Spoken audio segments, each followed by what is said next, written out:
Heroes Toy Reviews is not intended for children or anyone under the age of 17. Thank you. Hello everybody, Hebro77 here for Hebro's Toy Reviews, and I have decided to skip the intro today because I wanted to talk about, let me get my microphone up here. I wanted to talk about a video I saw here most recently called How G.I. Joe Brainwashed an Entire Generation. Now, before we get started, I want everybody to know I hold no animosity towards this creator. I think he has some good points of view, and the video actually is not bad. But the point he's trying to get across is, and I think it's damaging to the G.I. Joe base of fans, and I think it's damaging to the toy collecting community.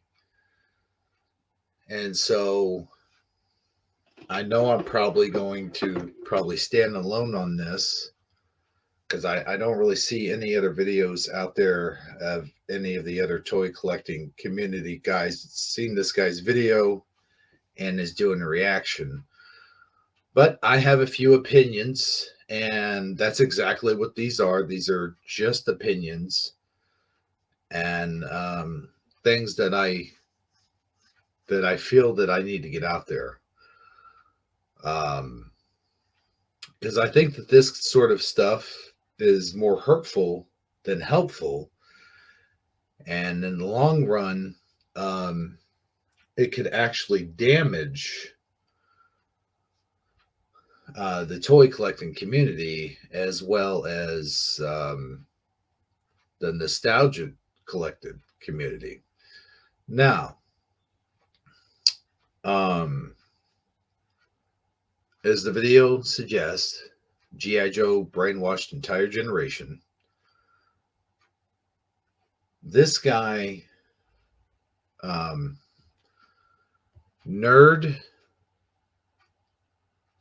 let's see.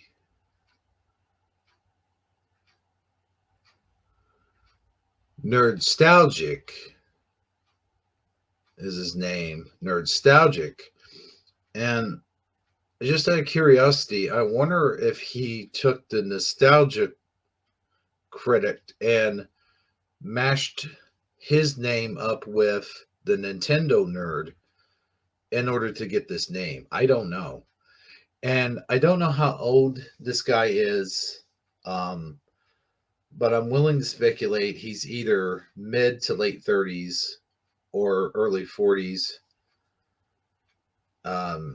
Before making this video, that maybe he grew up with all the same things we grew up with, G.I. Joe, Transformers, Masters Universe, She-Ra, so forth and so on. Now, I will show a clip of the video, and I hope he's okay with me sharing this video. Of course, he's more entitled to give me a strike warning, whatever. It is his video. I will try to keep it down to a minimum in order to get the fair use requirement. Now, at the beginning of the video, he starts talking about the Flintstones and Hanna-Barbera and other content that isn't even related to G.I. Joe.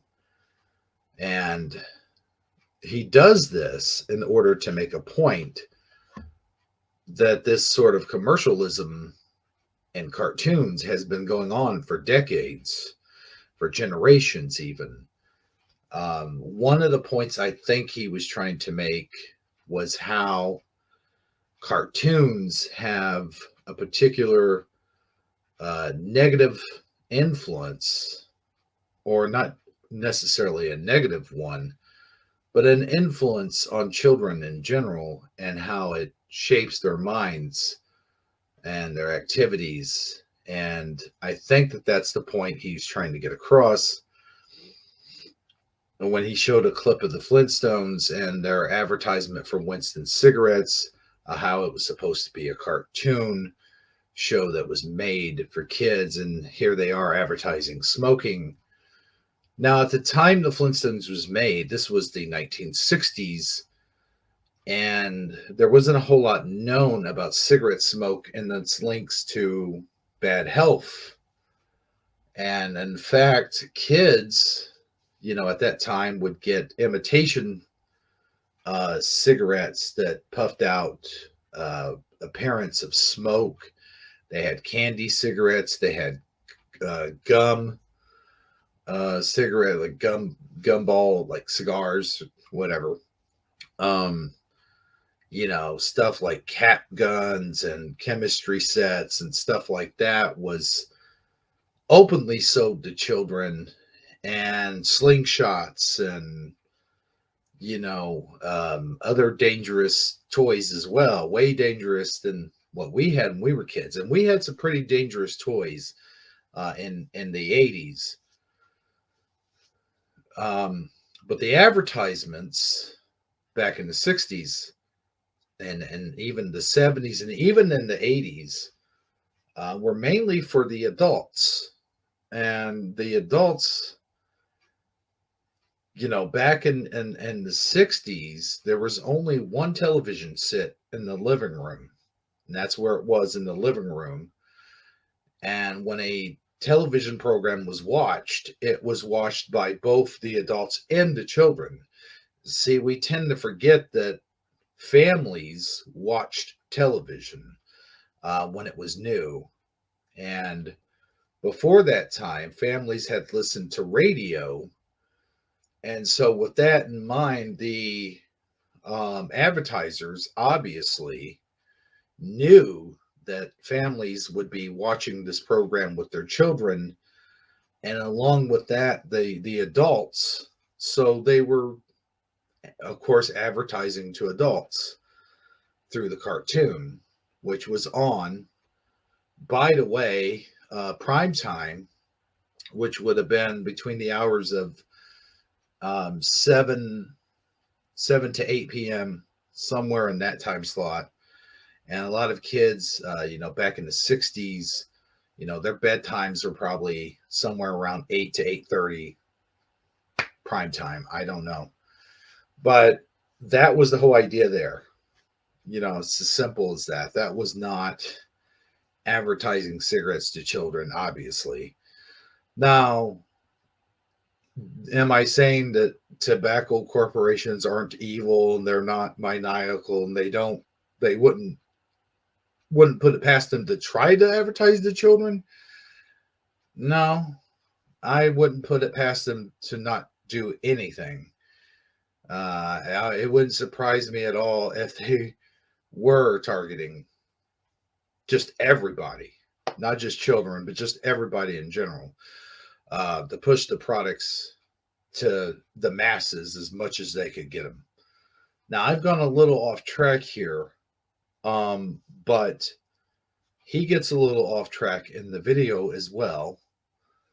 But here, of course, is some of that video before I get into talking about the problems with it and why he's wrong. So we're just going to watch a small portion of the video here, and this is where he gets into how G.I. Joe brainwashed an entire generation. Let's watch. On a time, humanity was battling a foe known the world over as a societal menace and a destroyer of young minds that needed to be stopped for good. That foe's name was Saturday morning cartoons. Okay, now I'm going to pause it right there and assume that this guy didn't do proper research, or maybe somehow in his region, G.I. Joe was very much a part of Saturday morning cartoons. However, G.I. Joe was never part of Saturday morning cartoons. It was on weekdays, either before school or after school, along with cartoons like Transformers, He-Man and the Masters Universe, She-Ra, Princess of Power, and so forth. These commercials were in these. See, there I am saying it. These cartoons were in syndication, and if you caught them on Saturday mornings, it was probably a particular station maybe showing them on a Saturday morning or something of that nature. But they were on mostly weekdays and not Saturday morning.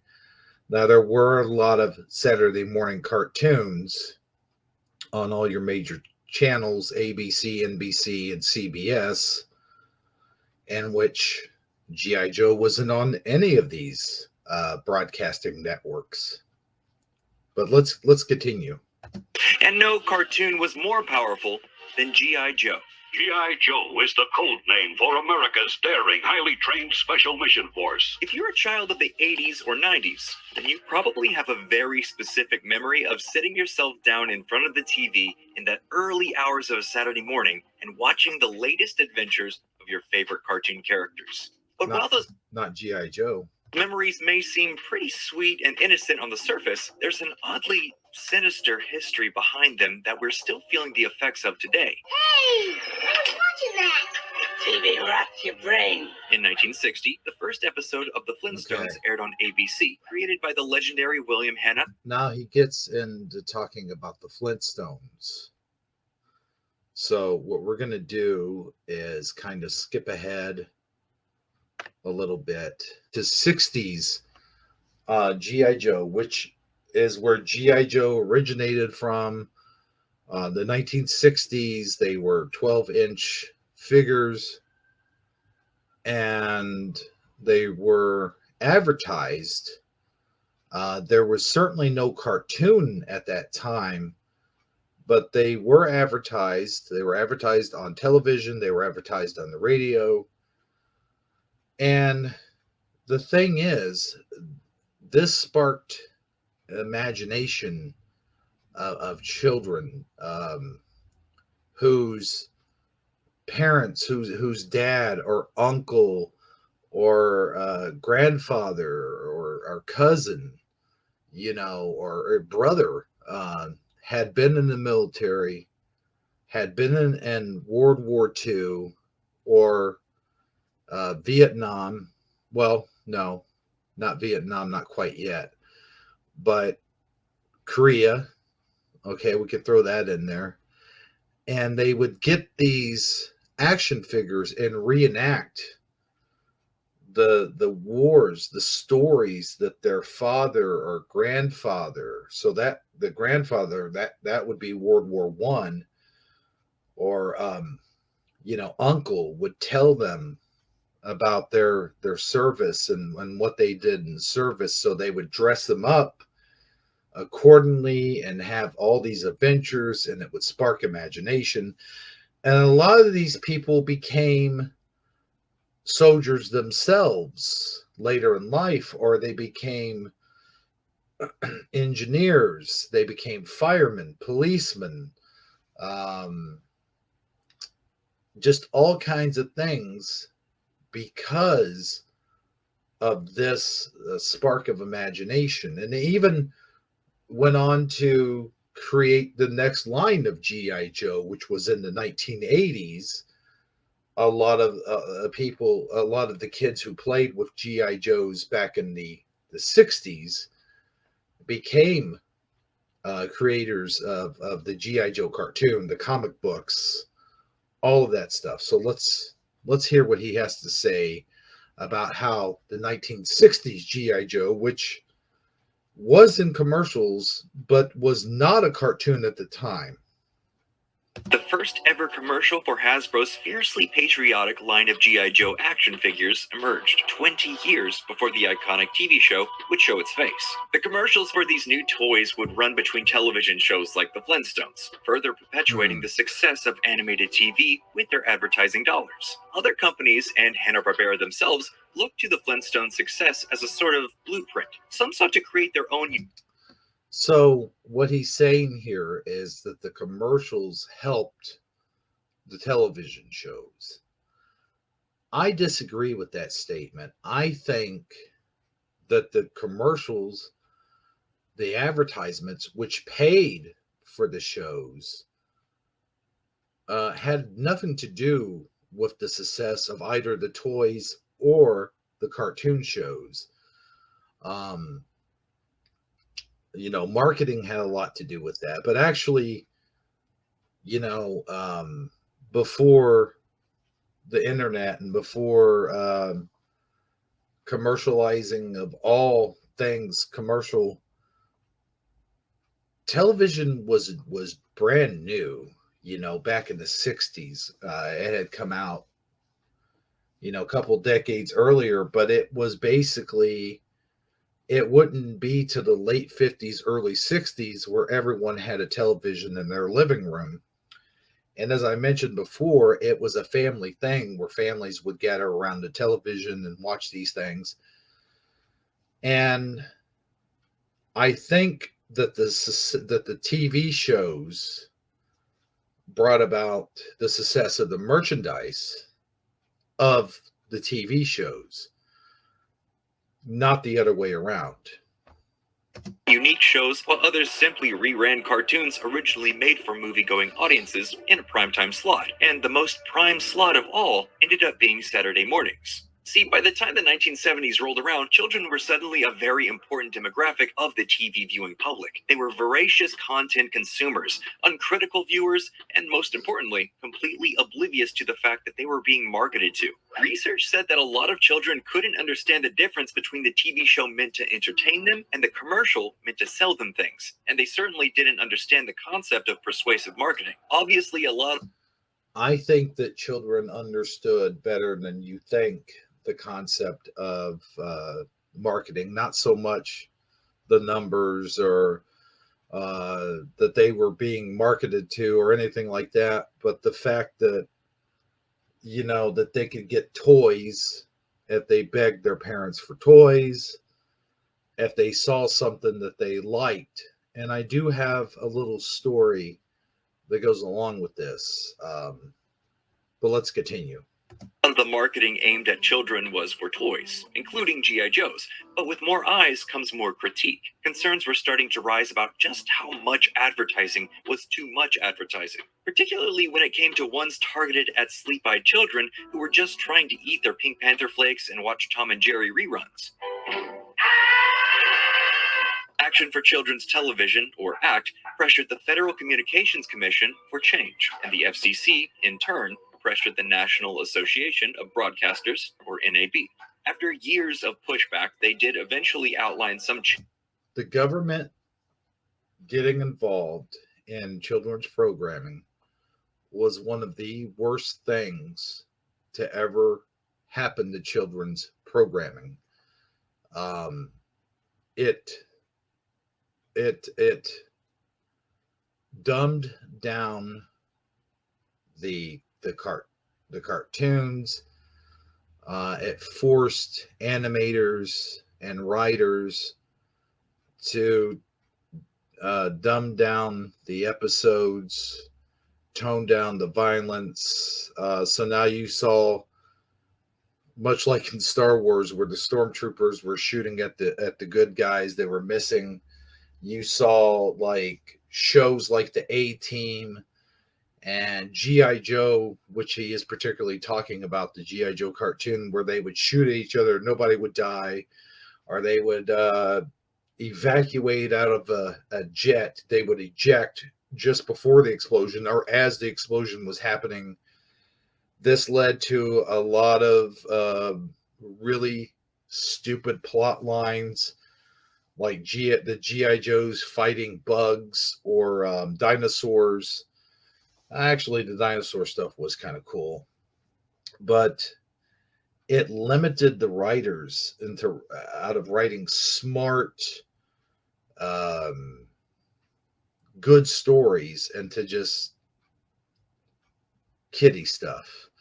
So there was no creativity going on there. These shows all had one thing in common. They were made to sell toys to children. Figures and vehicles each. Now, see, now that is the old argument that has been going on for decades now. It mostly pertained to Masters of the Universe. They say that these cartoons, Masters of the Universe, G.I. Joe, Transformers, were basically 28-minute toy commercials. And I have a lot of disagreement with that. I have a lot of problems with that. And here's why. There were toys way before, like if you go way back, there were toys way before there were cartoons. And this guy is talking more specifically about Saturday morning cartoons. And you see how he's lumping all of these genres sort of in together in one thing. Now, I'm not going to show any much more of the video. He goes on to talk about Ronald Reagan and the regulations they put on toy sales. And he goes on to talk about the morals that they had at the end of each episode is a way to sort of balance out the efficacies of it being a toy ad. But I don't think that that's necessarily true either.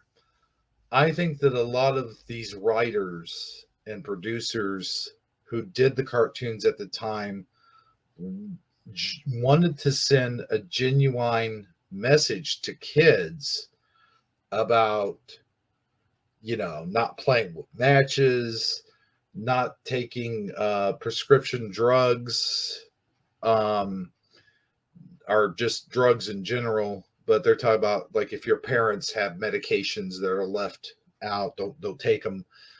Not to jump, down power lines and so forth. There was that, I think that they really put genuine effort into that. And I think a lot of people saw that as a way, oh, they just want to cover their butts, for the FCC and this and that. But there was an interview, a very interesting interview with Lou Scheimer, and he said he genuinely wanted to teach lessons, because very powerful lessons on some of those He-Man shows. There was the one where they talked about being molested. There was ones where they talked drug use, and not just your like everyday old dogs kids. It was how it make you feel powerful and how addictive it can be, and how just at one time you want more and more and so forth. So there was very powerful moves there, and that shape molded a lot of our morale. We children of the 80s got good lessons from morals that were at the end of each one of our shows. And it was a marketing tool, a ploy to make the cartoons or toy companies not seem as evil or whatever. It worked. It worked in a way that had a side effect that they didn't expect. It worked in the fact that kids actually grew up with those lessons instilled in them, and along with what their parents might have taught them, and along with what they might have gotten from going to church or going to school or whatnot have you, this was something that I think really stuck with kids, and in the long run made them to be better people. Um, but anyway, that is enough of this video. And actually, okay, so with that being said, a little story I wanted to share with you. Back, I was about 5, maybe 6 years old. I believe it was my birthday, and the presents weren't wrapped or anything, but I received this, and let me try to get his shield on here.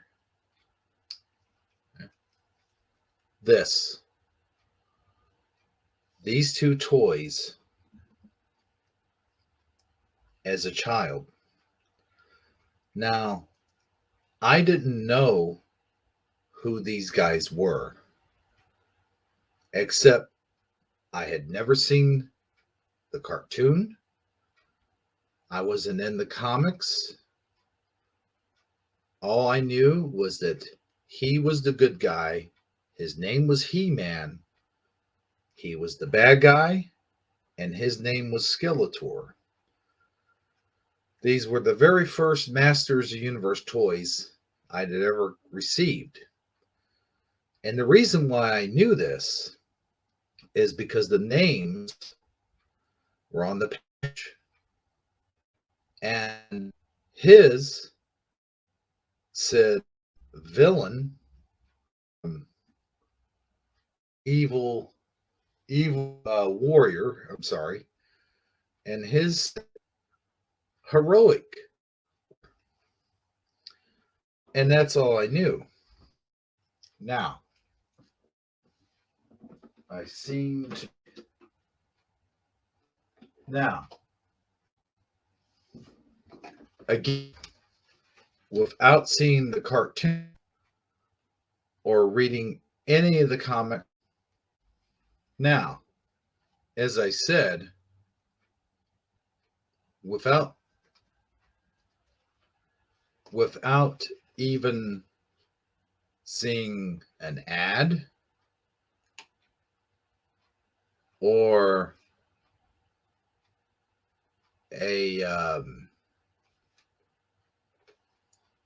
reading a comic or seeing the cartoon, I had those two toys and a package. And on the back of the package, this is the greatest marketing tool of all time. And this is how we knew what the next products were going to be, what characters we wanted, what to beg our parents for. The cross sell on the back of He-Man and the Masters Universe, and on G.I. Joe. This, above all, was the greatest marketing tool of all time. Now, with that being said, later, I did get into the cartoons. Now, the G.I. Joe cartoon I had watched a little before getting into collecting the toys. But other than that, I had collected the toys and saw the things on the back that I wanted. I got an allowance about $2.50 a week. And I knew that G.I. Joe cost around $3 and something. So I would count up my allowance. Anytime an adult would go to the store, I would want to ride with them, and then I'd pick out whatever G.I. Joes I wanted. I would take the car with me and look at it and see what was available in stores from the card back. I have it circled. Now, you talk about, or he talks about, how it's brainwashed my generation, or an entire generation. I'm like I said, I don't know the age of this guy or what generation from, except that I'm not going to assume. I'm not going to throw things out there. I will put a copy of the link to his channel down in the description, and you guys can watch the video in its entirety and judge for yourself. All of what's being said today is strictly my opinion.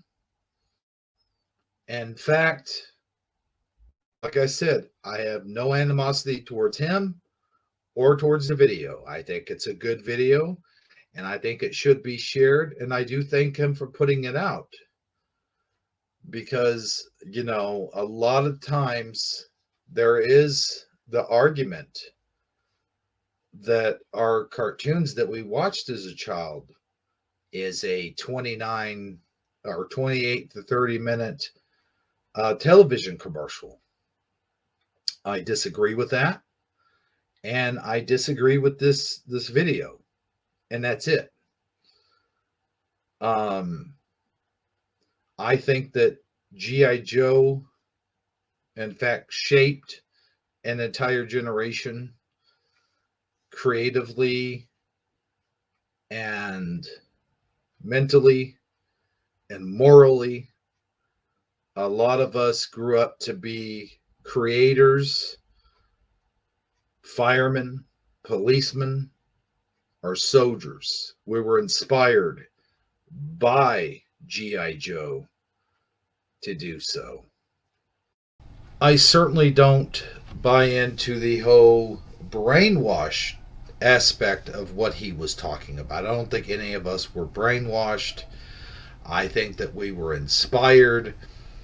I think that any toy advertisements that were going on either during the show or in between commercial segments, yeah, we did watch them, but not more than anything else. You know, you could talk about McDonald's and Happy Meals and the effects that that had on children, but that's a whole different show. I do, and there, of course, is always good and bad consequences with every show for every generation. This generation, you could easily make the argument, has been brainwashed by TikTok and YouTube and other gaming platforms of the such, Discord being one of those. But that might not even necessarily be the case either. You look at cartoons like Bugs Bunny and the Three Stooges, and, well, Three Stooges was a cartoon, but it wasn't a cartoon. It was get my point. But anyway, I will leave a link down in the description to this guy's video. And until next time, remember, knowing isn't just half the battle, it's the whole damn war. And I'll see you next time on Hebrews Toy Reviews. Thanks for watching.